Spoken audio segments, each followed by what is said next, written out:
Ang pangalan ko is Benita Narvaez Rodriguez. Elizabeth. Jimmy Acostoy po. Since 1988. Tapos yearly kami nandito. Matagal na po. Ano pa po yun, since po nung wala pa po mga pandemic. Yung maliit pa lang po ang Quiapo.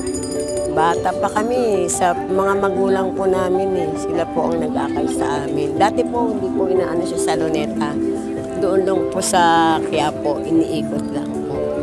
Tapos nung minsan na dito na po siya, inano, yung kauna-unahan po, dito siya inilagay. Dito rin po kami pumunta. Since ako'y dalaga pa, kung may panahon lang talaga, dadaan at dadaan. Naalala ko po nung bata ko, para po yung nanay at tatay ko, doon nila ako inano na mabuhay lang ako. Kasi po ako, akit po ako sa unsel. Para po na lang po sa kanyang inalay. Kasi po unang-una, hindi po ako naoperahan.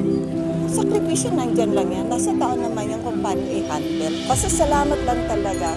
Kasi yung mga answered prayer, minsan mayroon, minsan wala. Pero bakit hintayin mo yung prayer na hinihiling mo, samantalang hindi mo pa naman hinihiling, nandyan na, dumating na. Actually, malaking naitulong po sa akin dahil sa edad ko ngayon 63. So as in, wala pa rin ako na masyadong sakit na pumasok sa aking sarili. Actually, di OFW po ako within 12 years. Kaya nakauwi po ako ng ligtas dahil din kay Jesus Christ. Siguro po habang nabubuhay, habang binibigyan niya ng lakas. Kung sakaling dumating ng tamang panahon, pero ako habang may lakas, mananatiling po ko sa kanya. Hanggang malakas ako, hopefully bigyan ako ni Lord ng lakas ng katawan, kaisipan, kalooban. Yun lang hinihiling ko.